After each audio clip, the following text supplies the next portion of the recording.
Pilit na kinakalimutan ni Alejandro ang babaeng naka one night stand niya. Ilang taon na ang nakakaraan.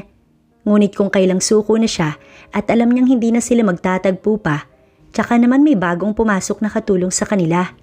Pero paano kung alam niya sa sarili na ito ang babaeng hinahanap? Yun nga lang ay ayaw nitong umamin. Hanggang sa sinundan niya ito at napag-alamanan na may anak na ito na kahawig niya. Alejandro. Nagpatuloy sa paglalakad si Alejandro at hindi pinansin ng ina hanggang sa tuluyan siya nitong maabutan. Pagpasensyahan mo na ang daddy mo. Ikaw lang naman ang iniisip niya. Malakas lang siyang natawa. Hindi siya naniniwala sa sinasabi ng kanyang mami kasi kung may iniisip man ng daddy niya ay yun ay walang iba kundi ang sarili lang nito. I'm sorry mom, pero kung magpapatuloy na ganyan si dad, maybe mabuti pang bihira na lang akong umuwi dito. Anya, tsaka umalis sa kanilang mansyon. It's been years pero ang tingin pa rin ng daddy ni Alejandro sa kanya ay isang malaking failure. Kaya nga noon ay naging rebelde siyang anak at kung ano-ano ang pinagagagawa niya sa buhay. Isa na doon na makipag one night stand sa isang babae na hanggang ngayon hindi pa rin mawala sa kanyang isipan. Mula noon hanggang ngayon, nasa isip niya pa rin ito. Ang muling makita ito pero bakit nga ba? Siguro dahil gusto niyang maulit ang nangyari. Sa bahay ng isa sa mga kuya niya nagpunta si Alejandro. Sumalubong ang kanyang pamangkin na si Tiara. Nakakalungkot nga lang isipin na hindi ito masyadong close sa lolo dahil ang dad niya, lalaki talaga ang gustong maging unang apo. Tito, why are you here? Tanong ng bata habang sinusukleyan ang buhok ng manika nito. Nandito ba ang daddy mo or nasa company? Malambing niyang tanong sa pamangkin. Tumigil ito sa pagsusuklay sa manika at tinignan muna siya bago sinagot ang tanong. Upstairs, taking care of my mommy kasi po may sakit siya. Kung ganun pala hindi makakapasok sa kumpanya ang kanyang kuya. Sana nga lang ay nakapagpaalam ito sa kanilang daddy. Maya-maya pa ay bumaba na ang kapatid niya. At ano namang masamang hangin ang nagdala sa'yo rito? Pabirong sabi ng kapatid. Anak mo. Tsaka lang nito napagtanto ang sinabi. Mabuti na lang talaga at nagpaalam si Tiara na pupuntahan muna ang mami nito kaya naiwan silang dalawa. Natutuwa talaga siya sa pamangkin. 5 taong gulang pa lang pero napakatalinong bata. Hulaan ko kung bakit ka nandito. Sige, hulaan mo. Panghahamon niya naman sa kapatid niya. Nagkasamaan kayo ng loob ni dad? Kailan ba hindi? Bakit ba kasi hindi mo nalang gawin kung anong makakapagpasaya sa kanya? Napatayo si Alejandro sa sinabi ng Kuya Alexander niya. At bakit ko naman gagawin yun? Bakit ako magpapakontrol sa kanya gaya ng ginawa ninyo ni Kuya Adler? Naging masaya rin naman kami. Pero alam kong hindi ako magiging masaya kung susundin ko siya. Tanging pag-iling na lamang ang nagawa ng nakakatanda nitong kapatid.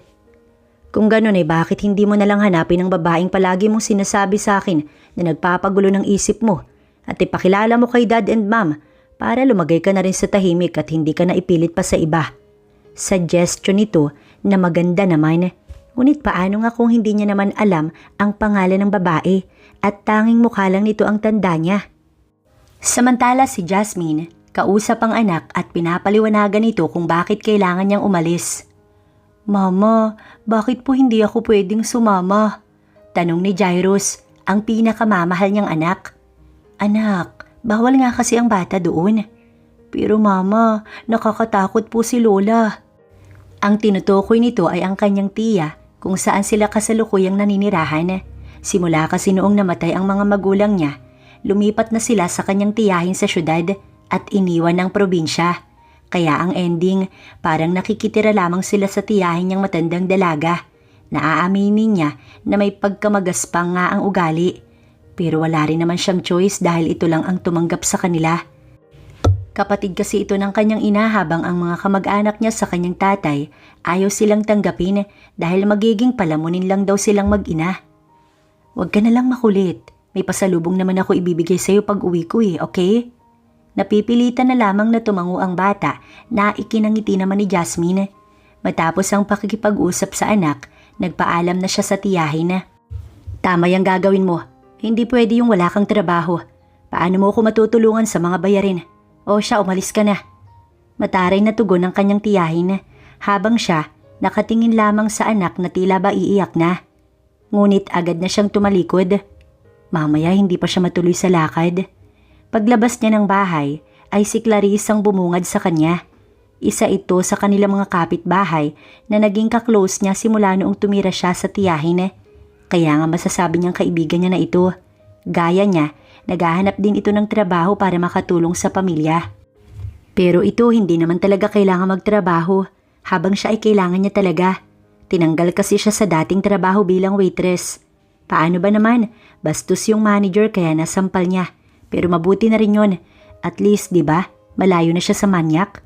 Hindi naging madali ang paghahanap nila ng trabaho ni Clarice. Halos lahat kasi hindi na kailangan pa ng bagong empleyado. At yung iba naman, masyadong maarte sa pagpili. Sa bagay, hindi nga pala siya nakatapos ng college dahil sa naging pasaway siya noon at maagang nabuntis. Magkagayon pa man, wala siyang pinagsisisihan dahil biyaya para sa kanya ang anak na si Jairus. Ito ang nagsilbing lakas niya mula noong nawala ang kanyang nanay at tatay. At ito rin ang dahilan kung bakit siya nagsisikap. Ano ba yan? Mukhang hindi tayo makakahanap ng trabaho. Nang sa mga oras na yun, nasa isang karinderya na silang dalawa ni Clarice. Sabi niya nga ay siya na ang magbabayad ng sa kanya. Ngunit hindi ito pumayag at sinabing libre na daw ito. Lalo pat alam naman daw nito na siya ay naghihirap. Wait lang ha, sagutin ko lang to. Tanging pagtango lamang ang naging tugon niya at hinayaan ng kaibigan na sagutin ang tawag. Pagbalik nito, may malaking ngiti sa labi si Clarice, sabay sabing, "Willing ka bang maging maid? Maid na malaki ang sweldo at maid na hindi naman ganun kabigat ang trabaho. Kasi yung amo ni nanay naghahanap ng bagong maid. Umalis kasi yung isa, malaki yung sahod dun." Mabilis na nagliwanag ang mukha ni Jasmine at magiging choosy pa ba siya? Syempre hindi na. Kaya walang pagdadalawang isip siyang nag-oo kay Clarice na willing siya na agad naman itong ipinaalam sa nanay nito. Kaya solved na ang kanyang problema. May trabaho na si Jasmine. Nang makauwi siya ay agad na ipinaalam ni Jasmine ang magiging trabaho niya sa tiyahin. Noong unay napapataas pa ito ng kilay. Ngunit nang paliwanagan niya, naintindihan din naman. Pakibantayan at alagaan na lang po si Jairus. Bilin niya na lamang dito. Tumango lamang ang kanyang tiyahin bilang tugon. Sunod niyang kinausap ang anak at pinaliwanagan din ito. "Mama, iiwan niyo na po ako?" Naiiyak na tanong ng bata. "Syempre hindi, magtatrabaho lang si mama. Kailangan pero hindi kita iiwan anak." "Sigurado po ba kayo?" Oo naman anak." Mahigpit siyang niyakap ng anak niya. Gumanti rin naman siya ng yakap dito. Sa totoo lang ayaw niyang malayo dito ngunit kailangan. Kailangan para mabuhay niya ito, para makaipon siya sa magiging future ng anak niya. "Hindi niyo po ba ako pwedeng isama doon?" Hanggang sa pagtulog, panay ang tanong ng bata. Gustuhin niya mang isama ito ay hindi pwede. Kaya ang ending, nagpaliwanag ulit siya sa anak niya. Kinabukasan ay maagang umalis si Jasmine, dala ang kanyang mga gamit. Siyempre, tinandaan na rin niya ang address na pupuntahan. Sinadya niya talagang umalis ng tulog ang anak niya. Kasi kung hindi, tiyak na pipigilan siya nito. Ilang biyahe din kasi ang mangyayari kaya masasabi niyang medyo may kalayuan din ang kanyang pagtatrabahuhan. Habang nasa biyahe tuloy ay pinipigilan niya lamang ang pagpatak ng kanyang mga luha. Ganun talaga sa buhay. Kailangan mong magsakripisyo. Pero pasasaan ba't dadating din ang araw na giginhawa din ang kanilang buhay? "Ikaw ba si Jasmine?" Tanong ng isang ginang na sumalubong sa kanya. "Ako nga po," magalang niyang sagot. "Ako ang nanay ni Clarice." Pagpapakilala nito sa kanya. "Salamat po." "Ay nako iha, huwag ka sa aking magpasalamat kundi sa magiging amo mo na rin. Nang sabihin ko kasi na may kakilala ang anak ko, sinabing papuntahin ka na daw dito agad. Wala nang interview kasi malaki naman daw ang tiwala nila sa akin. Huwag po kayong mag-alala dahil magtatrabaho naman po ako ng maayos." Sumunod na lamang siya sa ina ni Clarice. Sabi nga nito, Nay Clarissa na lang daw ang itawag niya dito dahil nga kaibigan naman daw siya ng anak nito. "Ma'am, eto na po siya." Iniharap siya ni Nay Clarissa sa isang maganda at eleganting babae na sa tingin niya, ito ang kanilang amo. "Good morning, iha." Tsaka siya nito pinagmasdan mula ulo hanggang paa. "Magandang umaga din po." Bati naman niya pabalik dito. "You're so gorgeous. Parang hindi ka bagay maging katulong. Pabiro nitong sabi, nayuko na lang tuloy siya dulot ng pagkapahiya niya. So ang magiging toka mo dito is magiging katulong lang naman ni Manang Clarissa sa kusina. Ayos lang ba yun sa'yo? Ayos lang po, kahit nga ano nga po ayos lang. That's great. Sa kusina sila nagdiretso ni Nay Clarissa. Habang tumutulong si Jasmine kay Nay Clarissa, napapangiti na lang siya dahil mayroon na siyang trabaho tapos ay mabait pa ang kanyang amo kaya wala siyang magiging problema. Wala nga ba talaga? Ilang araw muna ang pinalipas ni Alejandro bago niya naisipan na bumalik na sa kanilang bahay. Kung ang daddy niya ay hindi siya namimiss, pues kabaliktaran noon ng mami niya na tiyak na nagtatampo na sa kanya dahil sa hindi niya pag-uwi. Sa bahay kasi ng Kuya Alexander niya siya pansamantalang tumigil. Bukod sa hindi niya nakikita doon ng ama, nalilibang din siya sa pamangkin niyang si Tiara. Napapaisip nga siya paano kung may nabuo pala doon sa pakikipagtalik niya ng isang gabi doon sa babae? Alam niya kasing siya ang nakauna dito. Pero baka malabo kasi kung meron man, tiyak na hinanap na siya ng babae. Ngunit bakit ba naman niya ito iniisip? Gayong sa ilang araw na yun, napagtanto niya na palang kailangan niya na itong kalimutan dahil wala naman siyang mapapala sa palaging pag-iisip dito. Good afternoon po, sir. Hapon siya umuwi. Sinakto niya talaga sa oras na alam niyang wala na ang daddy niya sa bahay. Hinanap niya ang ina ngunit hindi niya ito makita kaya naisipan niyang tumungo na muna sa kanyang silid at magpahinga na lang muna. Ngunit nakaramdam si Alejandro ng uhaw kaya bumaba siya para uminom ng tubig. Tumungo siya sa may kusina at doon niya nakita ang isang nakatalikod na babae at naghuhugas ito ng plato. Nakapang-uniforme din ng maid, ngunit para bang hindi ito pamilyar sa kanya kasi pamilyar na talaga siya sa kanilang mga katulong pero sa isang ito ay hindi. Sir, nandito na po pala kayo. Si Manang Clarissa. Ito ang na-assign sa kanilang kusina. Bukod kasi sa masarap itong magluto, very hands-on talaga ito sa kanilang pagkain, kaya nga matagal na ito doon. Nagpalipas lang ng sama ng loob, alam nyo na, paliwanag niya rito. Habang si Jasmine, hindi maipagpatuloy ang ginagawang paghuhugas ng plato. Para kasing pamilyar ang boses ng lalaking kausap ni Nay Clarissa. Hanggang sa tuluyan niyang maalala, pero wag naman sana. Oo nga pala, sir.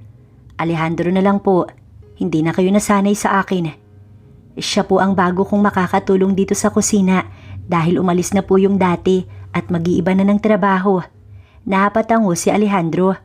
Kaya pala hindi siya masyadong pamilyar sa akin. Opo. Pwede ko ba siyang makilala? Jasmine, iha. Pwede ka bang humarap na lang muna? Gusto ka lang makilala ni Sir Alejandro. Anak siya ni Ma'am Alea at Sir Sandro, kaya amo na rin natin siya. Siya na lamang ang nakatira dito. Nagdadalawang isip pa si Jasmine kung haharap siya o hindi. Pero alam niya sa sarili na wala siyang choice, kaya humarap na lamang siya habang ipinupunas ang basang kamay sa suot niyang apron. Tsaka paano niya malalaman kung hindi niya titignan? Siya po si Jasmine, sir. Jasmine, si Sir Alejandro. Matagal na nagkatitigan si Jasmine at Alejandro. Ngunit si Alejandro ang unang nakipagkamay rito. Wala namang pamimilian si Jasmine kundi ang makipagkamay at doon niya naramdaman ang kakaibang paghawak ng lalaki sa kamay niya.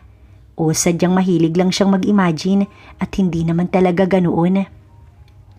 Nice to meet you, Jasmine. May ngiti pa sa labi na sabi nito, kaya ang agad na tumakbo sa kanyang isip ay baka nakilala siya nito. Kasi bakit ito naging ganoon sa kanya kung hindi? May problema ka ba kay Sir Alejandro? Nakaalis na ang amo nilang lalaki, ngunit tulala pa rin si Jasmine, kaya naman pinukaw na ni Manang Clarissa ang kanyang atensyon. Wala naman po. Mabuti naman kung ganun. May itinira nga pala akong merienda para sa'yo. Magmerienda ka na muna. Tumango lamang si Jasmine. Sabi niya naman ay wala siyang magiging problema sa trabaho dahil mabait naman ang amo niyang babae. Ang asawa nito ay may pagka-istrikto at nakakatakot pero ayos lang din naman dahil hindi naman sila pinapakailaman. Pero pagdating sa anak ng boss rin nila ay ito pala ang lalaking nakatalik niya noon sa probinsya na siya ring ama ng anak niya. Mukhang mali ata ang pinasok niya. Kung noong unay napapangiti siya, ngayon ay nangangamba na. Samantalang si Alejandro ay napapangiti naman kasi kung kailang suko na siya at kalilimutan niya na ang babae ay tsaka naman niya ito makikita at sa bahay pa talaga nila, bago nilang maid. Kapag sinuswerte nga naman, sa tingin pa lang nito ay mukhang naalala na siya't nakilala. Pero kailangan pa rin naman niyang mapaamin ito. At kung paano niya gagawin yun, simple lang, kakausapin niya lang ito ng silang dalawa lamang hanggang sa aminin nito na ito nga ang babaeng matagal nang nagpapagulo sa kanyang isipan. Napaganda din pala ang pagbalik niya sa kanilang bahay kasi kung hindi pa siya bumalik, hindi niya malalaman. Jasmine, napakagandang pangalan. Parang ito lang. Kinagabihan, sabay-sabay na nag-dinner ang pamilyang Fabiano. Masaya si Mrs. Fabiano na umuwi ang bunso niyang anak. Alam niya namang nandoon ito sa bahay ng nakakatandang kapatid, pero iba pa rin yung nasa kanila ito. Tsaka gusto niya na habang wala pa itong asawa, doon na muna sa kanila para makakasama pa niya. Hindi ito masyadong nagpapansinan at ang kanyang asawa. Ngunit naniniwala siyang darating din ang araw na magkakasundo ang mga ito. Matapos ang dinner, umalis na sa hapag ang mag-asawa, kaya nagligpit na ang mga katulong. Alam ni Alejandro na hindi doon naka-assign si Jasmine, kaya naman naisipan niyang puntahan ng dalaga kung saan niya ito makikita. Manang, ako na po. Hindi na nito na ituloy ang sasabihin dahil sa ginawang pagharap at siya ang nakita. Hi, masigla niyang bati rito. May kailangan po ba kayo, sir? Halatang pilit lang ang pagiging formal ng dalaga at pansin na pansin niya yun. Halatang halata sa naiilang ito sa kanya. Kaya naman, kumpirmado niya na talaga. Don't you remember me? O ayaw mo lang pag-usapan? Mabilis itong nag-iwas ng tingin at nagkaila pa. Hindi ko po alam ang sinasabi niyo. Oh please, don't make it hard. That one night. Hindi naman iyon mabilis kalimutan. And besides, ako ang... I'm sorry sir pero hindi ko po talaga alam ang sinasabi niyo. Medyo nakaramdam ng inis si Alejandro sa mga oras na yun dahil ayaw umamin ng babae. Pero wala naman siyang magagawa kundi ang kumalma. I know that's you and hindi ako titigil hanggat hindi kita napapaamin. Hindi sumagot ang babae at nanatili lamang sa malayo ang tingin. Maya-maya pa ay tumungo na sa may kusina si Manang Clarissa at ang ibang mga katulong kaya napilitan na siyang umalis doon at nagpanggap lamang na may hinahanap. Habang si Jasmine nakahinga naman ng maluwag. Sinasabi niya na nga ba na naaalala siya nito? Ngunit hindi naman siya amin. Kahit anong mangyari, hindi niya gagawin yun. Lalo pat very possible na kapag nalaman nito, baka kung anong gawin ng lalaki. Hindi gaya noong ibang araw, ay hindi maganda ang naging araw ni Jasmine. Hanggang nga sa pagtulog, hindi siya makatulog ng maayos. Pagising-gising siya tiniisip ang tungkol sa amo. Bakit kasi ito pa? Pakiramdam niya tuloy, ang laki-laki ng problema niya. Kinabukasan ay maagang nagsigising at nagsikilos sa mga katulong sa mansyon. Siya at si Manang Clarissa naghanda naman agad ng almusal. Katulong siya ni Manang dahil yun naman talaga ang toka niya. Iniwan siya sandali ni Manang Clarissa dahil may itatapon daw ito. Siya tuloy ang nagpatuloy sa ginagawa nito. So anong niluluto mo? Muntik pa niyang maitapon sa mesa ang itlog dahil sa taong bigla na lamang sumulpot. Walang iba kundi si Alejandro. Itlog po sir. Mabuti na lamang at napigilan niya ang sarili na magkanda bulol-bulol. Si Manang Clarissa, lumabas lang po saglit. Since wala naman siya dito, it's better kung aaminin mo na ikaw na ang babaeng yun at halatang halata na naaalala mo ko. Nasa harapan niya na ang lalaki at talagang pinapanood na siya sa ginagawa niya. Kaya naman, nakaramdam ng pagkailang si Jasmine. Hindi ko po talaga alam ang sinasabi niyo. Pagkakaila niya pa rin, kaya napailing-iling na lamang ang lalaki. Obvious naman na nagsisinungaling ka. Hindi na natapos ang sasabihin dahil sa pagbalik ni Manang Clarissa. Mabilis niyang nilayuan ng dalaga na ikinahinga naman ng maluwag ni Jasmine. May inis na nilisan ni Alejandro ang kusina. Bakit ba kasi ayaw nitong umamin? Bakit ayaw umamin ni Jasmine? Matapos magluto ni Manang Clarissa, inutusan na nito ang ilang katulong na maghain para sa kanya. Gustuhin niya man na sabihin sa kanila na si Jasmine ang gusto niyang magsilbi sa kanya. Ngunit hindi iyon nagawa ni Alejandro dahil mahahalata siya. Kaya sinamantala niya na lamang na dalhin niya ang pinagkainan sa may kusina. I'm really wondering kung bakit ayaw mo na lang aminin na ikaw yun at nakilala mo ko. Are you afraid? Dahil sa pagtayo niya sa harap nito ay napaatras si Jasmine. Napasandal na ito sa may lababo habang siya ay sobrang lapit dito. Wala akong kinatatakutan, sir, kundi ang mga taong ipinagpipilitan ng hindi naman. Matapang na saad ni Jasmine. Dinaan niya na lamang sa tapang, ngunit hindi niya pala madadala doon si Alejandro. Alam ko kung anong sinasabi ko. At alam mo kung ano pang alam ko? Aalis na sana siya tahanapin si Manang Clarissa, ngunit hinarang siya ng lalaki tsaka ito bumulong. Tandang-tanda ko ang mukha mo. Siyempre, lalong-lalo na kung paano ka nag-enjoy. Napangiti na lamang si Alejandro dahil walang naging tugon ng dalaga, tsaka niya lang din naisipan na ito ay iwanan. Habang si Jasmine napapahawak sa kanyang dibdib, ang bilis ng tibok ng puso niya. Kinakabahan na din ata siya. Bakit ba kasi gusto na nitong umamin siya? Kung pwede niya nga lang gawin yun para matapos na. Ngunit kung gagawin niya yun, tiyak na mas lalo siyang hindi titigilan ni Alejandro at magiging komplikado pa ang lahat, lalo na kapag nalaman ng tungkol sa anak niya. Hindi na nga siya tinantanan pa ni Alejandro. Halos araw-araw, kinukulit siya nito para lang umamin na siya ang babaeng naka one night stand nito noon. Pero gaya rin ng lagi niyang ginagawa, itinatanggi niya. Gaya na lamang ngayon, pinagtapon siya ng trash bag ni Manang Clarissa sa labas, pero nakasunod pa rin ito sa kanya. Sir, kailan niyo ba ako tatantanan? Inis niyang tanong dito, matapos mailapag ang trash bag. Saglit itong nagkunwari na nag-iisip, tsaka sinagot ang tanong niya.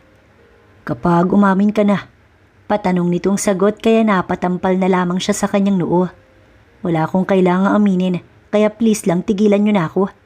Nakikiusap niyang sabi. No, I won't stop. Nagmamatigas nitong sabi. Tito! Sabay silang napatingin sa bata na bumaba ng sasakyan. Tiara! Mabilis na lumapit ang lalaki sa pamangkin. Ano po siya, tito? Tanong ng bata sa pinaka-soft na boses. Sa tansya niya ay mas matanda dito ang anak niyang si Jairus. She's one of the maid here in the mansion. Hindi siya nainsulto o nasaktan sa sinabi ni Alejandro dahil yun naman ang totoo. Pero ang bata, tila ba hindi makapaniwala. She's so pretty, tito. Hello po. At nag-hello pa nga sa kanya ang bata, pero ngiti na lamang ang ibinigay niyang tugon dito. Ang tito tuloy ng bata ay napangiti na lamang. Nauna na siyang pumasok sa magtito. Nag-usap pa kasi ang dalawa, maging ang driver na naghatid ay kausap din ni Alejandro. Nakaramdam ng saya si Jasmine dahil nakaligtas siya sa pangungulit ng lalaki. Pero bakit ganun? Parang apektado siya sa katotohanan na malapit pala ang lalaki sa bata. Manang, pahanda po ng merienda para kay Tiara. Nasa kusina na siya ng mga oras na yun kasama si Manang nang pumasok ang lalaki para mag-utos. Sige ho, sir. Si Tiara ay anak ng panganay na anak ng mag-asawang Alea at Sandro. Bale, pamangkin ni Sir Alejandro. Nakakalungkot nga lang na hindi close ang bata sa lolo niya. Kahit na hindi siya nagtatanong, nagkwento sa kanya si Manang Clarissa. Pero hindi niya naiwasan na magtanong. Bakit hindi po siya malapit? Simple lang, iha. Panganay na apo, ngunit babae. Parang disappointed si Sir Sandro dahil doon. Lalaki kasi ang gusto nito. Panandali ang natahimik si Jasmine. Paano kaya kapag nalaman ng pamilya na hindi si Tiara ang panganay na apo, kundi ang anak niya? Matapos magawa ni Manang Clarissa ang merienda, siya na ang naghatid noon sa bata na kasalukuyang kakwentuhan ng tiyuhin. Tito, why don't you make your own child po? Para po may kalaro na ako. Si Tito Adler po kasi at si Tita Mindy, wala pa po silang anak. I don't have a wife or girlfriend, kaya paano baby? Natatawa naman itong sagot sa pamangkin, tsaka ito napatingin sa kanya. And kakakita ko pa lang sa kanya. Nanatili ang tingin ng lalaki sa kanya matapos iyong sabihin. Sino po? Taka namang tanong ng bata. Siya tuloy ay napaalis na lamang, tsaka napahawak sa kanyang dibdib. Siya pa pala ang naglapit sa sarili sa sitwasyong pinakaiiwasan niyang mangyari. At dahil hindi pa naman niya kailangang tulungan si Manang Clarissa, naisipan ni Jasmine na tawagan ng tiyahin. Hindi niya talaga madalas gamitin ng cellphone dahil focus siya sa kanyang trabaho. Nakailang ring muna bago sinagot ng tiyahin ng tawag. Ano, Buhay ka pa pala. Ang anak mo namimiss ka na daw. Hindi ko alam kung paano papaliwanagan. Kausapin mo na lang. Ang tiyahin niya na halata ang inis sa boses. Mama, kailan ka po uuwi? Nalulungkot na tanong ng bata. Miski siya naman ay nalulungkot din. Pero kailangan niyang gawin yun. Mabuti na nga lang at hindi papasukan. Kaya makakapag-ipon pa siya ng pambili nito ng gamit. Mag-grade 2 pa naman ito. Tsaka yung pambaon. Yun nga lang ay nalulungkot ang bata dahil palaging nasa bahay. Pasensya na anak. Kailangan kasi ni mama na magtrabaho. Pero magdi-day off ako para makauwi ako dyan. Sorry talaga anak ha. Narinig niya ang paghikbi ng bata kaya medyo nakaramdam siya ng lungkot. Love po kita mama. Magpapakabait po ako kay Lola. Doon na natapos ang usapan nilang mag-ina dahil kinuha na ng tiyahin niya ang cellphone nito sa anak niya. Kapag sumweldo ka na, dalhin mo agad dito ah. Opo, Chang. Napapikit na lang siya. Ngunit sa kanyang pagmulat ay ang amo niyang si Alejandro ang bumungad. You look so sad ha? Namimiss mo? Seryosong tanong nito sa kanya. Ngunit tinalikuran niya na lamang ang lalaki. Pero hindi gaya nung una na hinahayaan lang siya nito. Ngayon ay iba na. Mabilis siya nitong isinandal sa pinakamalapit na pader. Boyfriend mo ba yun? Habang mariin ang tingin nito sa kanya. It's my privacy, sir. Matapang niyang sagot pero mahinang tawa ang naging tugon nito. Alam ba niya? Sir, alam niyo, hindi na nakakatuwa ang ginagawa ninyo. Hindi na to tama. Anya na pinilit lang ang pagiging matapang. Kung umaamin ka na lang kasi, hindi na kailangan pang umabot sa ganito. Wala nga akong kailangang aminin. Pagmamatigas niya. Then, patunayan natin na nagkakaila ka lang. Nagulat na lamang siya nang bigla siyang hagkan ng lalaki. Hindi niya ito magawang itulak dahil nakapinid ang magkabila niyang kamay sa pader. Your lips still taste the same. May ngisi sa labi na saad nito matapos siyang halikan at pinakawalan na din ang kamay niya. Kaya matapos ang halik ay isang malakas na sampal ang natanggap ng lalaki mula sa kanya. Tsaka niya ito iniwan. Napahawak na lang si Alejandro sa mukha niyang nasampal matapos siyang iwan ni Jasmine. Gusto niya lang namang umamin ng babae pero bakit ganun? Inis na lang tuloy siyang napamura. Hindi niya na rin malaman kung ano bang nangyayari sa kanya. Gusto niya bang maulit muli ang nangyari? O hindi niya lang kayang aminin sa sarili na may dahilan talaga kung bakit hindi na talaga nawala sa isip niya si Jasmine. Siguro dahil nahiya sa ginawa o takot lang na masampal ulit kaya iniwasan na siya ni Alejandro at tinigilan na ang pangungulit sa kanya. Pero sadyang gumagawa talaga ng paraan para magka-interact talaga silang dalawa. Siya ba naman kasi ang inutusan ni Manang Clarissa na magdala ng merienda ni Alejandro, maging ng kapatid nito dahil sa may ginagawa ang ibang katulong. Siyempre sumunod siya dahil trabaho niya iyon. Kasalukuyang kausap ni Alejandro ang Kuya Alexander niya. Ito naman ang dumalaw sa kanya. Ayos lang ba talaga sa'yo na wala kang kahit anong posisyon sa kumpanya? Soon I will be the CEO, brother, kaya wala ka nang magiging problema. Natawa na lamang si Alejandro sa sinabi ng kapatid niya. Pero hindi pa rin niya pinapasa sa'yo kuya, di ba? Kasi baka ayaw niya. Napapailing niyang sabi. Bakit hindi mo na lang ayusin ang buhay mo? Yung babae, hindi mo pa rin ba siya nakikita ulit? Baka yun na talaga ang para sa'yo. Napalunok siya sa sinabi ng kapatid. Why, nakita mo na ba siya? Oo, simple niyang sagot pero tila ba na-excite pa ang kapatid niya. Then what? Nakapag-usap na ba kayong dalawa? Yes, at nandito siya kuya. Anya na nakapagpakunot ng noo ng kapatid niya. What do you mean? Merienda niyo po. Imbis na sagutin ang tanong ng kapatid, napatingin na lamang si Alejandro sa naghatid ng merienda nila ng kapatid niya. Bago ka dito? Tanong nito sa katulong. Opo. Sa kusina po talaga ako, nautusan lang. Naging salita ng tingin niya sa dalawa hanggang sa nakaramdam na siya ng inis. Sige po, babalik na ako. Lubos siyang nagpasalamat dahil natigil na ang dalawa sa pag-uusap habang si Alexander naman takang-taka sa inakto ng kapatid. Paano ba naman kinakausap lang naman niya ang bagong maid, ang sama na ng tingin sa kanya. Akala ko ba nakita mo na ulit ang babaeng naka one night stand mo? Bakit pati ang katulong mo dito gusto mo? Pabiro niyang sabi. Dahil siya yun. What? Muntik nang maibuga ni Alexander ang iniinom na juice dahil sa narinig niya. Oo kuya, siya yun. At ayaw niyang aminin. Baka kasi iniisip na may iba kang hangarin, kaya pilit mo siyang pinapaamin. Bakit hindi mo na lang aminin na simula noon, hindi siya nawala sa isip mo? Tapos hindi mo lang mapahanap, di ba? Baka sakali aminin niya sa'yo. Baka iniisip nun gusto mo lang makaisa ulit. Biglang napaisip si Alejandro sa sinabi ng kapatid niya. Okay kuya, salamat. Napangiti na lamang si Alexander. Mukhang may susunod na ikakasal at sa unang pagkakataon may susuway kay dad. Napapailing na lamang nitong sabi habang habol ang tingin sa kapatid na bigla na lamang siyang iniwan. Siguro ay para kausapin ng babae. Mabuti na lang at wala si Manang Clarissa sa may kusina, kaya si Jasmine lang ang naabutan niya na hindi naman siya pinapansin. I'm sorry for what I did. Kalimutan na lang natin yun, sir. Okay, if that's what you want. Dahil sa naging tugon ng lalaki, nakaramdam ng tuwa si Jasmine pero hindi na sa sumunod. Pero yung nangyari sa atin, hindi ko makakalimutan at hindi ko makakalimutan. Mabilis na lumipas sa mga araw hanggang sa isang buwan na pala siyang nagtatrabaho sa mga Fabiano at kanya na ring natanggap ang sahod mula sa pagtatrabaho sa mansyon. Nang makatanggap naman si Jasmine ng tawag mula sa kanyang tiyahin. Bakit po kayo napatawag, Chang? Anong bakit? Galit nitong Saad sa kanya. Nagtanong ka pa talaga?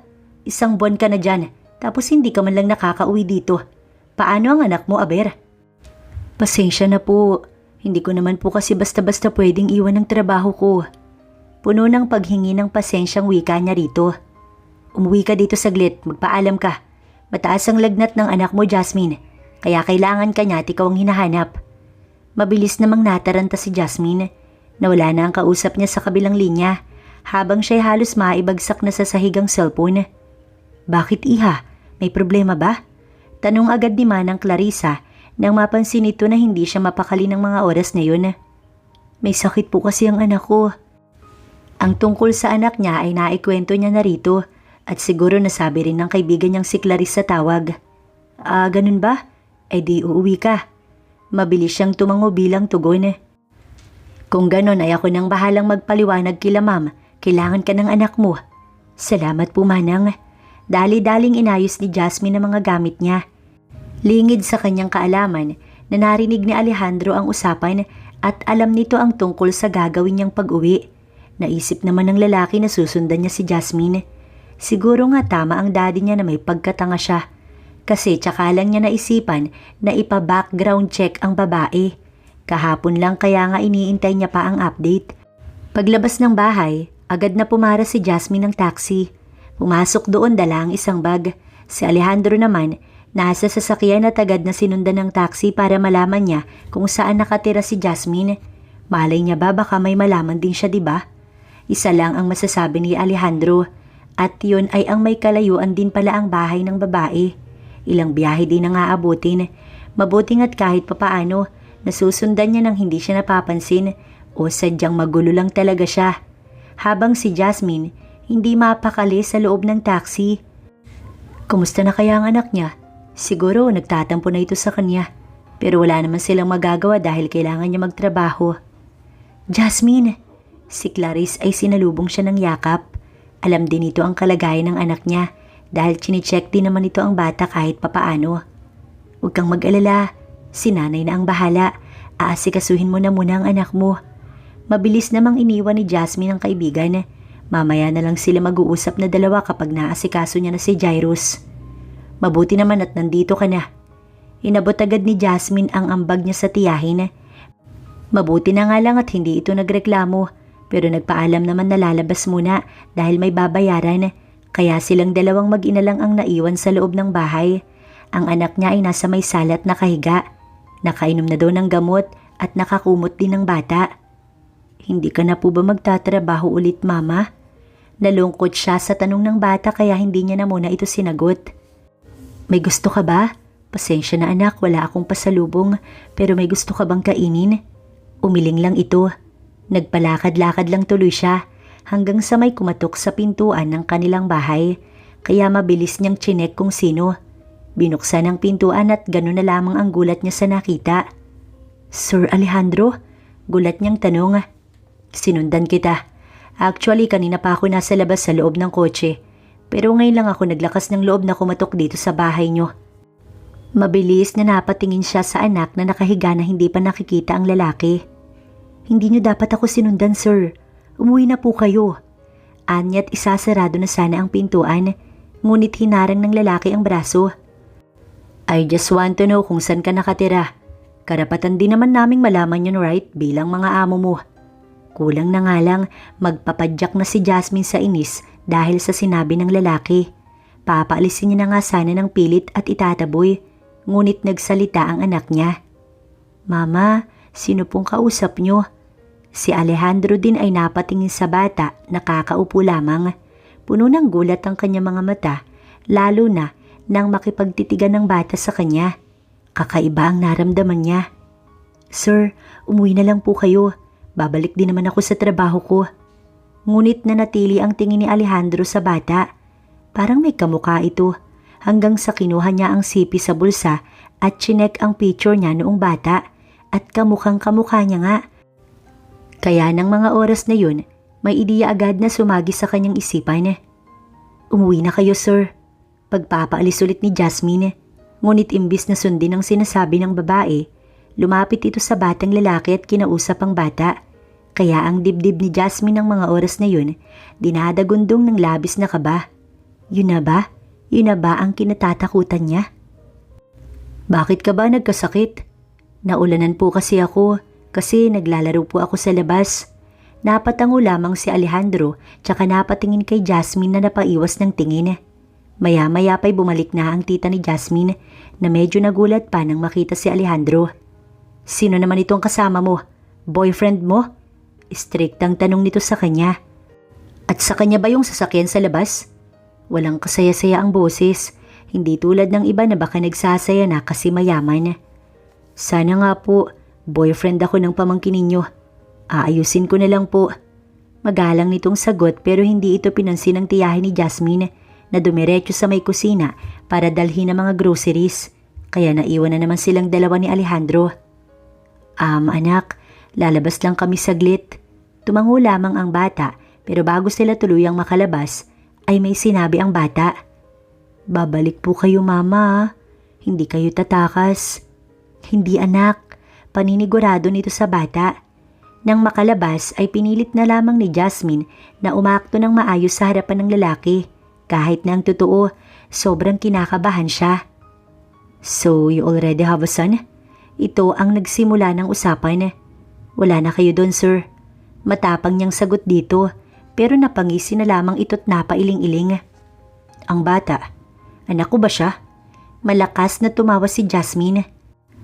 Hindi naman ibig sabihin na ikaw ang naging una ko noon ay ikaw lang din. Kaya ano bang sinasabi ninyo? Hindi na nakakatuwa tong ginagawa nyo. Galit na sabi ni Jasmine na papasok na sana sa loob, ngunit napigilan siya ng lalaki sa pamamagitan ng paghawak nito sa braso niya nang medyo may kadiinan. Ano ba, sir? Nasasaktan ako. Mabilis naman siya nitong binitiwan. Nauna na siyang pumasok sa loob ng bahay at isasarado na sana ang pintuan. Ngunit hindi niya naman naituloy dahil iniharang na naman ito ang braso gaya kanina. Hindi mo ko mapapaalis. May diin itong sabi nang makapasok na sa loob ng bahay. Napahilot na lang tuloy sa sentido niya si Jasmine. Mabuti na lang pala at wala na sa sala ang anak niya. Hindi ikaw ang ama ng bata, kaya umalis ka na. Babalik naman ako sa trabaho sa mansyon. Saad niya sa malakas na boses. No, alam ko na anak ko ang bata. Nararamdaman ko din kaya hindi mo ko mapapaalis dito. Pagmamatigas pa din ng lalaki. Ano ka mo?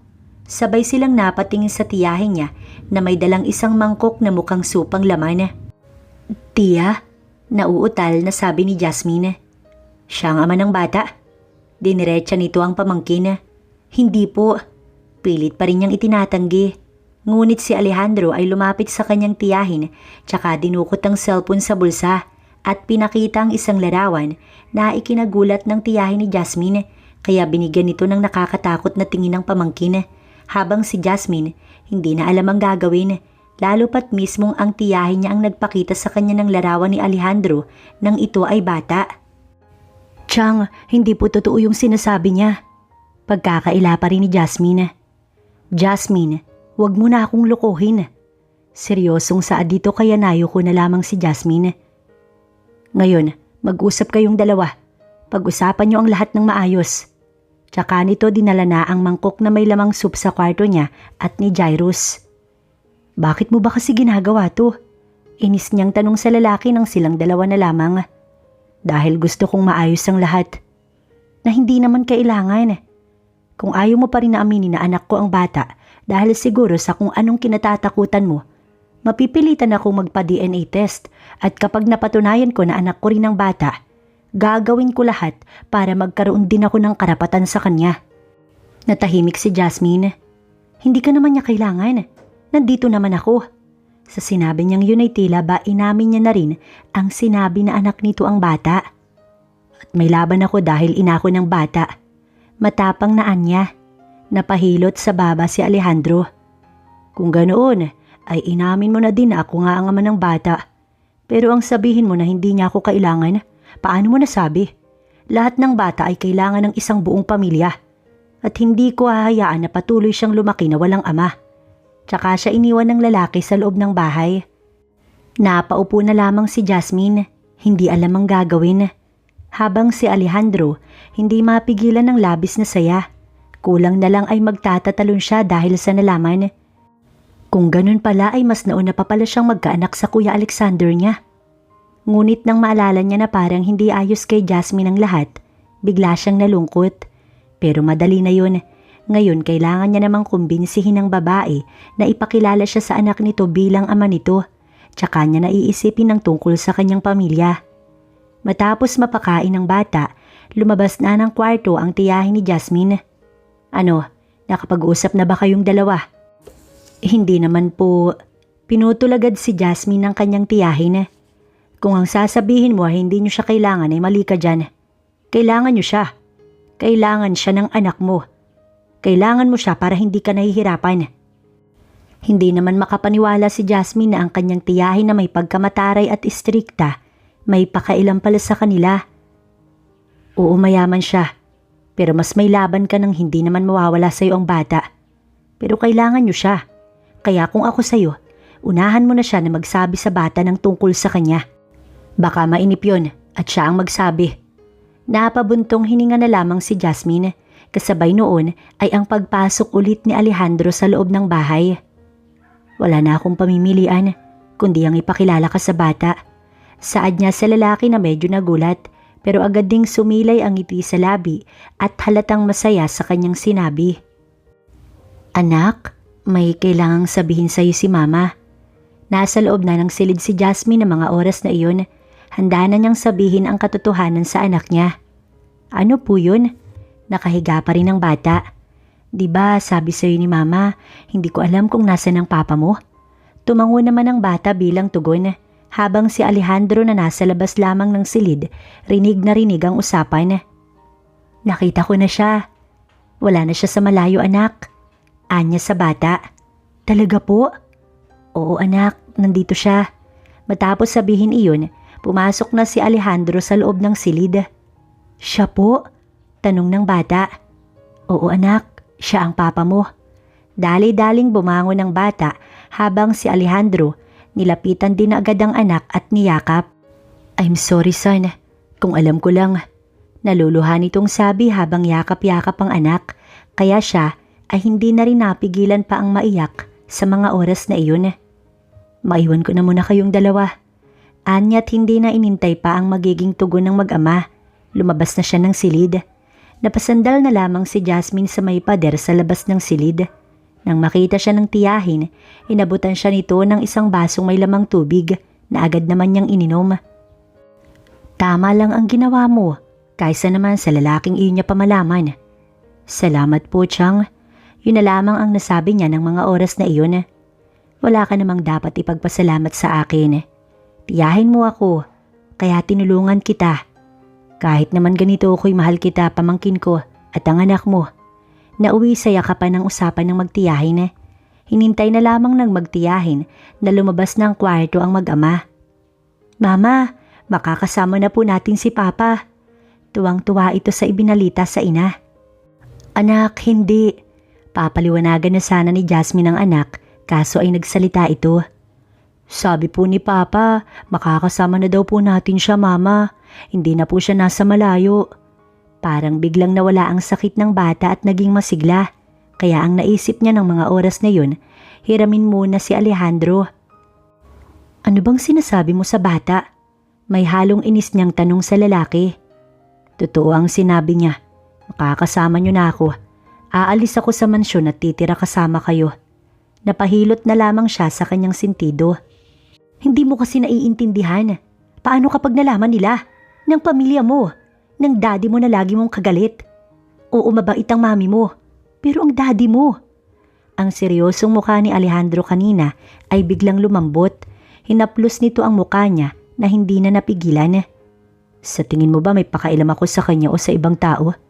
Nasa inyo lang ng anak ko ang paki ko. Pero hindi naman tayo mag-asawa para magsama.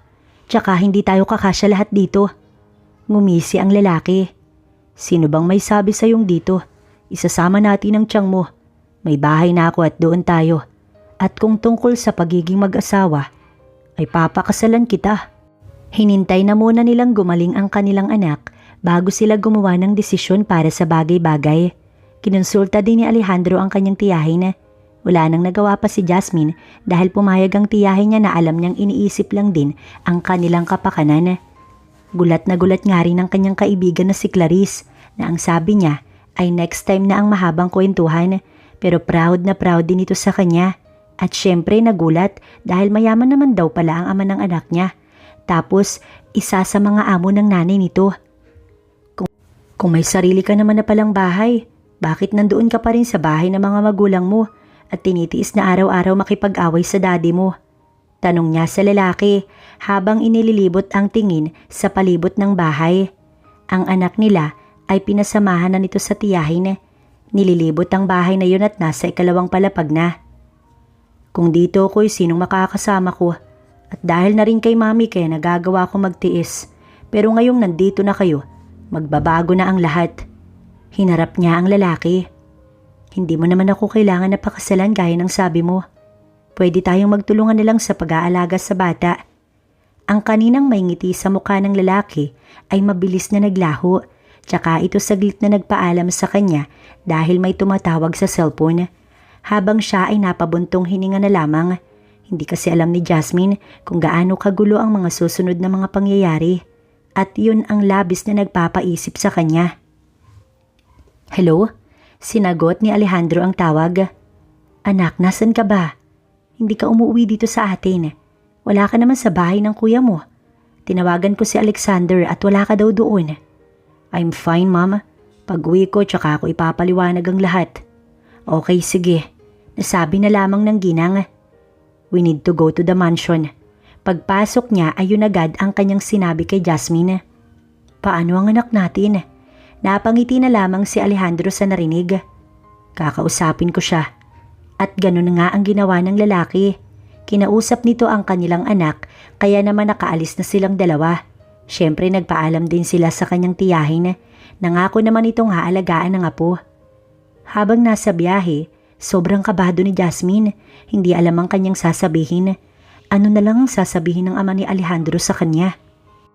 Nang makarating sa mansyon, naunang pumasok si Alejandro habang siya ay sumunod na lamang. My son is here. Yun agad ang naging bungad ng ama niya. Kausap nito ang dalawang mag-asawa na katabi ang kanilang anak na babae. Nakasimangot ang babae, ngunit nang makita siya, mabilis na napangiti. Magpapakasal na pala ako, Dad. May diin itong sabi, kasabay noon ang pagpasok ni Jasmine na napayuko na lamang dahil hindi niya inaasahan na may mga tao palang bisita ang kanyang amo. Pakasal? Galit na tanong ni Alejandro. Son, this is Gina and Alfred Gustavo at ang anak nilang si Ginny Gustavo. May ngiti sa labi nitong pagpapakilala sa pamilya. So gusto niyong pakasalan ko ang anak nila? Diretsahang tanong ni Alejandro sa kanyang ama. Son, hindi ka na bumabata. And Ginny is the best for you. Pinipilit lamang nitong umiti ng mga oras na yun upang hindi ito mapahiya. Then maaari na kayong umalis ngayon na.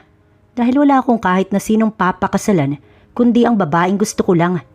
Anito habang nakatuon ng tingin sa pamilya Gustavo. Ano ba naman itong anak mo? Napakawalang respeto. Wika ni Mr. Gustavo kay Sandro na noong mga oras na yun, galit na sa anak niyang si Alejandro. Pero pinipigilan lang ang sarili na saktan ng anak sa harap ng kanyang mga bisita. My husband is right. Kung ayaw niya sa anak namin, then kawalan niya. Let's go, Han. Umirap pa ito at kasabay na tumayo ang asawa. Isinama din ng anak paalis doon na ayaw pang ang umalis dahil nakatingin kay Alejandro. Wala nang ginawa ang anak mong yan kundi ang ipahiya ako at magbigay ng disappointment sa akin. Galit din itong tugon sa asawa. Pero hindi sapat para saktan mo ang sarili mong anak. Ang anak natin. Si Alejandro ay napapunas na lang sa gilid ng labi at si Jasmine naman hindi na nakaalis pa sa kinatatayuan nito kanina pa. Anong ginagawa mo dyan? Gawin mo ang trabaho mo. Sigaw nito kay Jasmine na napapikit na lang kaya doon na tuluyang naubos ang pasensya ni Alejandro. Huwag mo siyang sinisigawan. At bakit hindi? Sa maid may pakailam ka pero sa palaging pagpapahiya mo sa akin ay wala. Sigaw nito sa anak. Hindi mo siya kilala, Dad. Bakit ikaw? Kung hindi dahil sa mami mo'y wala yan dito. Ang pasensya ni Alejandro sa daddy niya ay tuluyan ng naglaho. Tama na, Sandro. Sigaw ng kanyang ina sa asawa. Kung magpapakasal man ako, Dad, ay siya ang pakakasalan ko. Kaya wag mo siyang binabastos. And you want to know something more? May anak na kaming dalawa. Anito na nakapagpatahimik sa daddy niya maging sa kanyang mami na mababakas din ang gulat habang si Jasmine ay nakayuko lamang. Anong kabaliwan ang sinasabi mo? Bago lang ang babaeng yan dito, di ba? At nabuntis mo kaagad? Nanganak agad? Medyo natatawa nitong tanong. Naka one night stand ko siya noon at may nabuo.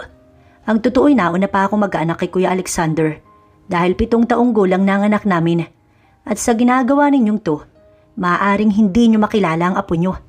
Galit na sigaw na Alejandro sa kanyang ama pero tumawa lang ito. At naniwala ka naman sa babaeng yan. Maaaring nabuntis mo siya. Pero sigurado ka ba na ikaw ang ama? Hindi po ako ganong klaseng babae. Hindi na napigilan ni Jasmine ang sarili. Usapang pamilya to kaya wag kang makialam. Bakit hindi kung idinadamay na ninyo ang pagkatao ko? Kung inaalipusta na ako? Wala akong pakialam kung hindi nyo ako matanggap bilang ina rin ng isa sa mga apo nyo. Pero wala naman kayong karapatan na pagsalitaan ako ng ganyan. Yan ba ang babaeng gusto mo? Itinuro nito si Jasmine. Walang galang. Hindi po basta ibinibigay ang respeto. At hindi porke mas matanda kayo sa akin, rerespetuhin ko na kayo. Kung ako nga hindi nyo kayang respetuhin. Bastos ka?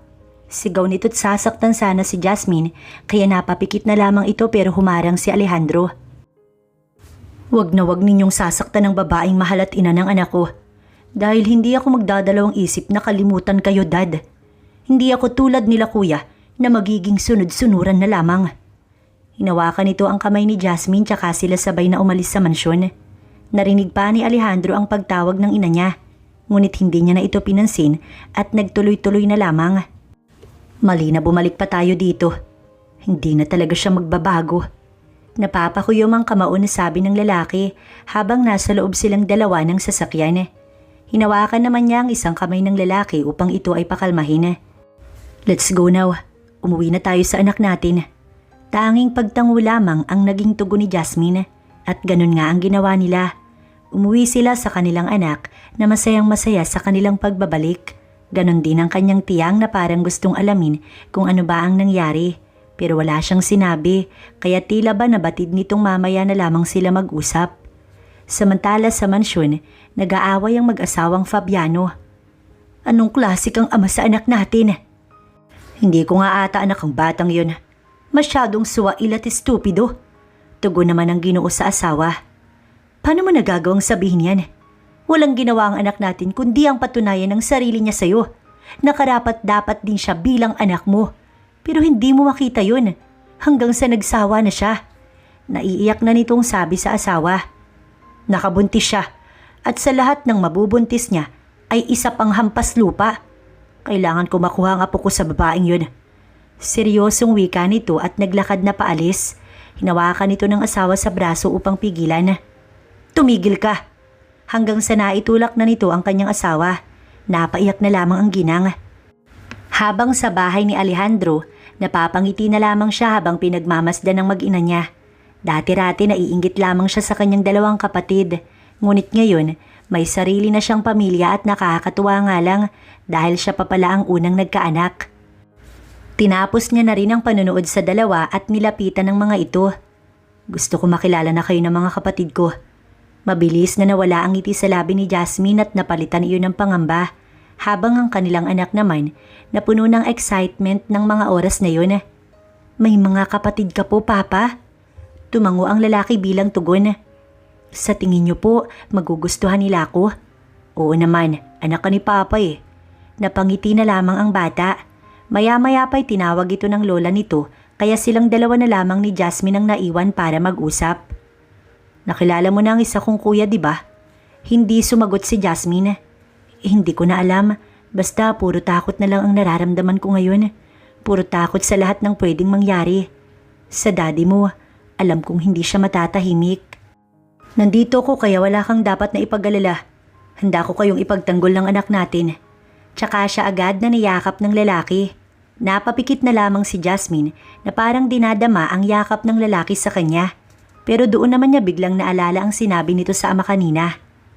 Yung sinabi mo kanina, totoo ba yun? Anong sinabi ko kanina?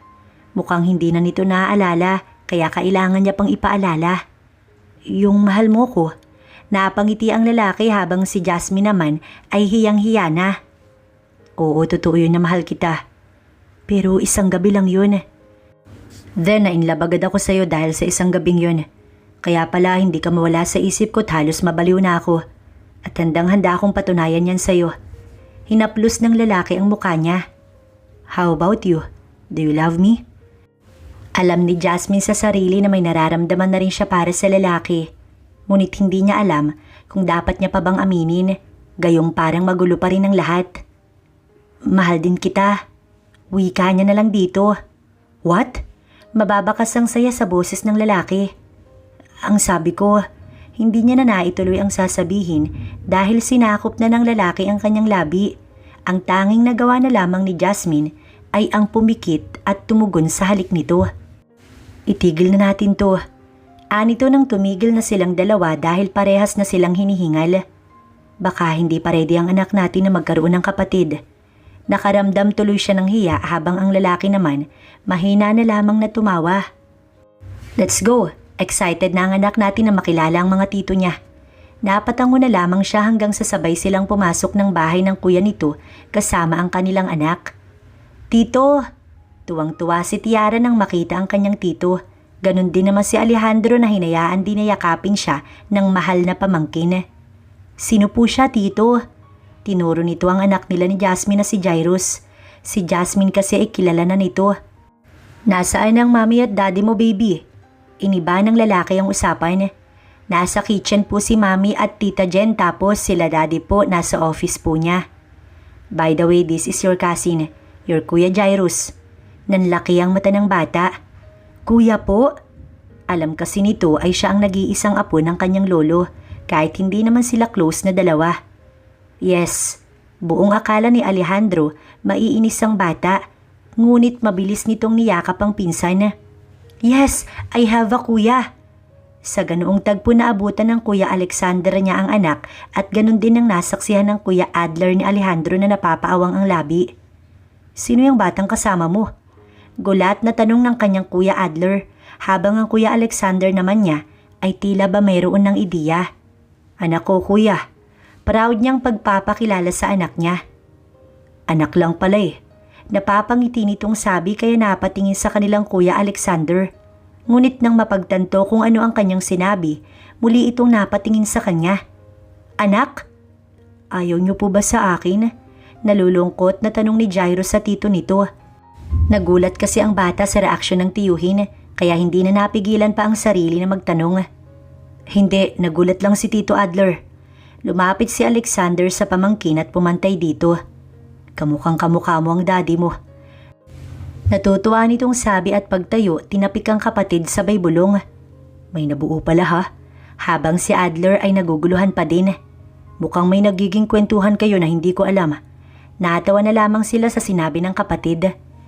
Mabilis na nagkaroon ng pag-uusap-usap hanggang sa lumabas na mula sa kitchen ng asawa ni Alexander at Adler na sina Tatiana at Jen. Sino yung bata? Saan niyo kinuha? Dudang tanong ni Jen. Anak ko. Sagot ni Alejandro na nasa tabi si Jasmine at tahimik lamang. Anak mo? Gulat na tanong ng dalawa na sabay pa. Nauna ka pa palang magkaanak sa amin ni Alex. Si Tatiana na hindi pa rin makapaniwala. Tansya niya palang kasi alam niya ng mas matanda ang anak nila. Ganun talaga. Nagkibit balikat ang lalaki hanggang sa napunta na ang atensyon ng mga ito kay Jasmine. So you're the one? Si Tatiana na napapangiti lang. You're gorgeous. Si Jen naman na nilapitan si Jasmine at inagaw na ito kay Alejandro. Bakit si Alejandro pa? Madami namang ibang lalaki dyan. Pangaasar pa ni Tatiana, kaya natawa na lamang si Jen. Kaya ayon, nahati sa grupo ang mga ito. Si Jasmine kasama ang mga asawa ng kapatid ni Alejandro, habang si Alejandro kasama ang mga kapatid nito, habang ang anak niya, kalaro naman ng pinsan na si Tiara. So you're the lucky one. Siguradong matutuwa sa'yo si Dad. Si Jen na nag-open sa usapang iyon. Dahil ba lalaki ang anak ko? Oo, sumagot si Tatiana hanggang sa biglang lumungkot ang boses nito. Hindi siya close kay Tiara kaya tiyak na magiging close siya sa anak niyong dalawa ni Alejandro. Mali kayo. Anya habang natigil sa ginagawa. Naghahanda na kasi sila para sa lunch. Ayaw niya sa akin dahil mahirap ako. At baka gumawa pa siya ng paraan para lang makuha ang anak namin ni Alejandro. Na hindi naman nahayaan ni Alejandro. Si Jen na sobrang confident. So what's the story pa? Nung unay nahihiya pa siyang magkwento hanggang sa nagawa na niya rin. Sabihin na nating it's a one night stand at kailan lang ulit kami nagkita. Hindi niya alam na may nabuo. Nangyayari pala talaga yun no? Gulat na sabi ni Jen. Arranged marriage lang kasi uso sa amin. Biro pa ni Tatiana na ikinatawa na lamang nila. Pero na-inlove din naman sa isa't isa. Si Jen kaya napangiti na lamang. Hindi ko alam kung papaano ko nagagawang makipag-usap sa inyo. Gayong mas mababa ako sa inyo. Ano bang sinasabi mo? Pantay-pantay lang tayo. Pare-parehong mahal ng mga lalaking mahal natin. And alam nyo ba? I'm pregnant na. Si Jen sa masayang boses. Kaya sila ay napairit na lamang. Napapunta tuloy sa may kitchen ng tatlong magkakapatid at ang dalawang bata na masayang masaya sa kanilang nalaman. Sa wakas, magkakaanak na din si Jen at Adler. Ngunit ang sayang yun ay mabilis na naputol nang bigla na lamang may dumating. Di ba ako kasali dito? Saad ng Ginoo sa seryosong tinig. Kasama nito ang asawa na tahimik lamang. Siya ba ang apo ko? Habang nakatingin sa batang katabi ni Tiara na alam niyang apo niya pero hindi niya talaga matanggap na babae ang panganin niyang apo. Mabuti na lang at nalaman niyang lalaki naman pala. May silbi din pala ang palpak niyang anak. Come and hug lolo. Utos nito sa apo pero hindi lumapit ang bata dahil sa utos na rin ni Alejandro. Huwag kang lalapit sa kanya son. Sinunod nito ang daddy niya kaya muling sumeryoso ang Ginoo. At hindi na nagpatumpik-tumpik pa. Itinuon nito ang atensyon kay Jasmine. Ikaw babae, magkano ang kailangan mo para ipaubaya mo ang anak mo? 10 million? 20 million? Sabihin mo lang at ibibigay ko. Pasensya na po, dahil kulang ang mga halagang sinabi ninyo. Walang emosyong sabi ni Jasmine, kaya natawa na lamang si Mr. Fabiano. Sinasabi ko na nga ba't mukha kang... Ngunit hindi na naituloy pa ang sasabihin nang muling magsalita si Jasmine. Mabuti na lang talaga't nautusan agad ng hipag na Alejandro ang isang katulong na dalhin muna sa kwarto ang dalawang bata. Kung hindi, maririnig ng mga ito ang ganoong usapan. Kulang na kulang po dahil walang katumbas na halaga ang anak ko. Sa inyo na ang pera nyo at lahat ng yaman ninyo. Pero sa akin ang anak ko. Hindi ko po nilagay ang isang paa ko sa hukay nang ipanganak ko siya para lang ibigay sa ibang tao. Galit na sabi ni Jasmine sa ama ng lalaking mahal niya. Kunwari ka pa, mukha ka namang. Pwede ba dad? Hindi lahat katulad ninyo na mukhang pera at sakim sa yaman at kapangyarihan. May mga taong gusto lang na maging masaya. Sumabat na sa usapan si Alejandro. Nagpapanggap lamang ang babaeng yan. Napahilot na lamang ng sentido sa Alexander dahil sa nangyayaring gulo sa loob mismo ng kanyang bahay at ito na mismo ang kumausap sa kanilang ama. Hindi niya na kaya pa ang ginagawa nito sa kanilang kapatid. Pwede ba, Dad? Buong buhay ng kapatid ko wala nang ginawa yung tao kundi ang patunayan ng sarili niya sa'yo. Kaya niya nga nakasama si Jasmine dahil nagre-rebelde noon sa'yo. Si Alexander na hindi na napigilan ng sarili. Pagod na kami, Dad. Pagod na kaming abutin ang expectations mo. Sundin lahat ng gusto mo lalo na ng maging anak mo. Hindi ka ba natuwa nang malaman mo na babae ang magiging anak ni Kuya Alex at Ate Tatiana habang ako ay wala pang anak na gustong-gusto mong magkaroon na? Pero sige, dapat nyo na rin namang malaman. Buntis na si Jen at magkakaanak na kaming dalawa. Ngunit sa ginagawa nyong to, wala nang dahilan pa para makilala nyo ang apo nyo. Hindi nyo kaya ang mga sinasabi nyo. Ang Ginoo na pilit pa rin nagmamatigas. Kung kaya nyong tapak-tapakan ng isang tao, siguro kaya rin naman namin kalimutan kayo kaysa naman habang buhay nyo kaming pahirapan. Muli ay wika ni Alexander habang ang mga asawa ng mga ito ay tahimik lamang. Nagulat na lamang ang tatlo nang lumapit sa kanila ang kanilang ina. Huwag mong sabihin na pati ikaw rin. Ani ng Ginoo sa asawa. Mahal kita, Sandro, pero mahal ko din ang mga anak natin. May diin na sabi ng ginang. Sa inyo na ang lahat, Dad, lalo na ang kumpanya ninyo. Ang gusto lang namin ay maging masaya sa buhay. Doon nila tuluyang napaalis ang Ginoo. Si Jasmine ay nayakap na lamang ni Alejandro. I'm so proud of you. Ang nasabi na lamang nito sa babaeng mahal habang si Jasmine napangiti na lamang. Ganon din ang asawa ni Alexander at Adler. Masaya akong malaman na may apo pala ako sa iyo, iha. Wika ng ginang kay Jasmine at ito ay niyakap. Napangiti na lamang tuloy si Alejandro. Doon nila tinuloy ang tanghalian nila ng masaya at sama-sama. Lalo pat magiging 3 na ang bata. Magkakaroon na ng pinsan si Jairus at Tiara. Kaya nga napabulong na lamang si Alejandro kay Jasmine. Sundan na kaya natin ang anak natin? Napainom na lang tuloy siya ng tubig na ikinatawa naman ng lalaki. Masaya ang magkakapatid na wala nang amang kumokontrol sa kanila. Lalo na si Alejandro na noong una, hindi naman talaga nagpapakontrol. Ngunit ngayon, wala na siyang ama na kailangan pang pasayahin. Umalis na din kasi sa kumpanya ang Kuya Alexander niya, maging ang Kuya Adler niya na mas handa nang tumulong sa kumpanya ng mga magulang ng kanilang asawa, na mas mabuti at maayos pa ang trato sa kanila, hindi gaya ng kanilang sariling ama. Samantalang ang mami naman nila ay sa kanya nakatira. Gustong makasama ang apo na ayos lang naman din sa tiya ni Jasmine at masaya nga ito dahil may kakwentuhan ito at katulong sa pag-aalaga sa tuwing wala sila na madalas na umalis dahil inaayos ang tungkol sa kanilang magiging kasal. Isang araw ay nagulat na lang ang dalawa sa kanilang pag-uwi ay nandoon si Mr. Fabiano na kausap ang asawa habang ang tiyang ni Jasmine ay pilit itong pinapaalis ng mga oras na yun dahil alam na nito ang buong kwento. Anong ginagawa mo dito? Galit na tanong ni Alejandro. Ngunit hindi nito pinansin ang anak dahil nakatingin lamang ito sa asawa. Hindi ako sasama sa iyo, Sandro. Tiisin mo't kayanin mong mag-isa. Sigaw ng ginang. Tahimik na umalis ang Ginoo paalis doon na ikinataka naman nila dahil hindi man lang ito nakipagtalo.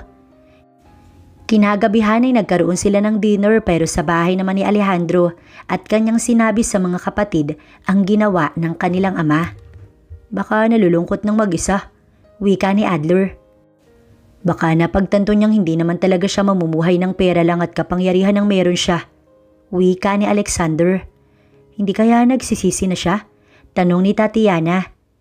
Hindi yun, hanggat hindi lumalabas sa bibig niya at hanggat hindi siya humihingi ng tawad. Lalo na kay Jasmine, wika ni Alejandro. Siyempre sa usapan nilang iyon ay wala na sa hapag ang mga bata. Ipagdasal na lang natin na sana nagbago na nga siya at napagtanto niya na mga pagkakamali niya. Nasabi na lamang ni Jasmine. Tama si Jasmine. Si Mrs. Fabiano habang tiyang ni Jasmine ay napapangiti na lang dahil proud sa kanyang pamangkin na kahit na nagawa na ng masama, mabuti pa rin sa kapwa. Nang matapos ang dinner, ay nasa living room ang lahat. Naglalaro ang mga bata. Nagkukwentuhan naman ng mga matatanda habang si Alejandro at Jasmine ay nasa isang tabi at pinapanood lang ang mga ito.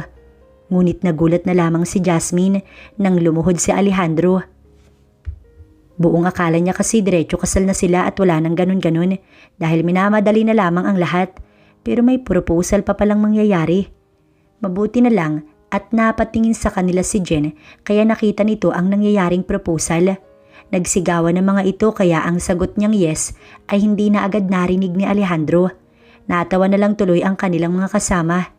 Ngunit nang ulitin niya ay dali-daling sinuot ng lalaki ang singsing at siya ay hinagkan. Sa wakas, ikakasal na rin. Halos sabay na sabi ng dalawang kuya ni Alejandro na ikinatawa na lang ng mga ito habang ang kanilang mga asawa ay napapangiti at wini-welcome agad si Jasmine. Ngunit ang pinakamasaya ay si Jairus dahil magiging mag-asawa na ang kanyang mama at papa. Hindi inaasahan ng lahat ang gagawing paghingi ng tawad ni Mr. Fabiano. Ilang araw bago ang kasal, nagpunta ito sa bahay ni Alejandro at humingi ng tawad sa bunso niyang anak. Kasi kung tutuusin ay sa bunso niya talaga nararapat humingi ng tawad para sa lahat ng sinabi at naiparamdam niya dito. Luluhod pa nga sana sa harap ni Alejandro, ngunit kanya itong pinigilan. Maging si Jasmine, hindi iyon kayang makita, kaya pinigil niya rin ito. Dahil kitang-kita naman niya na nagsisisi na talaga ang Ginoo sa mga nagawa nito. Tsaka kinalimutan niya na rin ang sinabi nito sa kanya para sa ikakaayos ng lahat. Kung may pasasalamatan man si Jasmine, ayun na yung kaibigan niyang si Clarice na nagsuggest sa kanya sa nanay nito na siya ang ipasok na katulong. Kaya muli niyang nakita ang lalaking kanyang naka one night stand noon at ama ng kanyang anak. Siyempre hindi niya ito nakalimutan na imbitahin sa kasal niya, maging ang kanyang Nay Clarissa at iba pang mga katulong sa mansyon. May mga kamag-anak nga ng tatay niya na bigla na lamang nangamusta. Ngunit hindi niya pinansin dahil noong kailangan niya ang mga ito hindi rin naman siya pinapansin. Siguro may mga ganoon nga talagang kamag-anak pero hindi niya yun ginawa upang makaganti kundi ang magbigay ng aral sa mga ito. Naalala niya pa noon, nagpunta lamang siya sa isang club kasama ang kaibigan noon sa probinsya dahil sobrang problemado sa mga nangyayari. Pero minamaliit sila ng kanilang mga kamag-anak tapos ay kung ano-ano pang naririnig niya sa ibang tao. Pero dahil sa ginawa niya, nakipag one night stand siya sa isang lalaking hindi niya kakilala. Pero ang anak niya namang si Jairus ang naging bunga na nagbigay ng kulay sa kanyang buhay. Pero ngayong kasal na siya sa lalaking naka one night stand at ama ng anak, kaya ganap na silang isang masaya at buong pamilya na sama-sama. Tinatanong nga siya ng asawa kung gusto niyang bumalik sa pag-aaral dahil nabanggit niyang hindi siya nakatapos buhat noong siya ay nagdalang tao. Siyempre tulad ng sabi nila, kayamanan ng edukasyon kaya ipinagpatuloy niya ang pag-aaral. Gumraduate siya sa kursong Business and Management na nakakatuwa lang dahil ang una niyang pinagtatrabahuhan ay ang kanyang asawa na siyang naging bagong CEO ng kumpanya ng mga Fabiano. Kung paano nangyari yun, hindi naman sa nagpaubaya ang dalawang kapatid kundi dahil may iba na silang kumpanya na kailangang patakbuhin at yun ay ang kumpanya ng pamilya ng mga asawa nito. Napatunayan din naman ni Alejandro ang sarili na kaya nito. Hindi lang siya nabigyan agad ng chance. Ngunit ngayon, naging ganap na maayos na ang lahat. Nakakatuwa lang din na malapit na si Mr. Fabiano sa apong si Tiara at pantay ang trato sa apong si Jairus. Minsan nga ito pa ang sumusundo sa apo kapag uwian. Tuwing weekend naman ay madalas silang kumain sa labas. Palagi silang may family bonding kung saan ang kanyang tiya ay part of the family na rin. Siyempre hindi niya ito makakalimutan dahil ito ang tumulong sa kanya at sa kanyang anak noong una. Guys, we have a good news. Ano? May nasarado ka na namang deal? Hindi na bago yan. Kasama mo ba naman sa opisina ang asawa mo eh? Eh di inspired ka talaga. Tila ba walang pakailam na sabi ni Alexander sa nakababatang kapatid habang si Adler ay natawa na lamang. Tama si kuya, pagsang-ayon pa nito. Oh, hindi yon. Natatawa namang tugon ni Alejandro. Eh ano? Top 1 si Jairus. Si Adler na ang nagtanong. Hindi rin. Si Jasmine na ang sumagot. Eh ano kasi, pinapahula niyo pa kami. Eh alam niyo naman hindi kami si Madam Auring. Muli ay si Alexander. Jasmine is pregnant. Para buntis lang pala eh. Wika ni Adler. OMG talaga? Si Jen na napapatakip pa sa bibig. Hindi na kasi ito buntis at nanganak na. 2 taon na nga rin ang anak nito. Habang si Jairus at Tatiana naman ay talagang masayang masaya. We will have a new playmate. Wika na mga ito. Natawa na lang tuloy si Mr. and Mrs. Fabiano, maging ang tiyahin ni Jasmine. Matapos ang kanilang dinner, nagsiuwian na ang mga ito. Masaya ka ba? Tanong niya sa asawa. What do you mean? Naguguluhan naman itong tanong. Kasi di ba kung wala naman pala tayong anak, baka nagbago pa yung isip mo. Baka hindi ako. Mahina na lang natawa ang asawa niya habang si Jasmine tinaasan ito ng kilay. Kahit wala tayong anak, sisiguraduhin ko pa rin na sa akin ka babagsak. Tapos bubuntisin kita para magkaroon. Natatawa pa rin itong tugon. Talaga? Oo naman. Gusto mo ba ang patunayan ko yun sa'yo? Bigla naman tuloy kinabahan si Jasmine sa sinabi ng asawa. Wag na. Mahina na lang tuloy natawa ang kanyang asawa. Nagbibiro lang ako, tara na matulog. Matapos maglinis at magbihis, natulog na silang mag-asawa. Ang anak kasi nila ay hindi na tumatabi pa dahil nga daw big boy na. Totoo naman kaya nga magkakaroon na ito ng kapatid. Ang saya lang dahil masaya na silang lahat. Sama-sama, nagmamahalan at sinusuportahan ng isa't isa. Hindi tulad ng ibang magkakamag-anak na naghihilahan pababa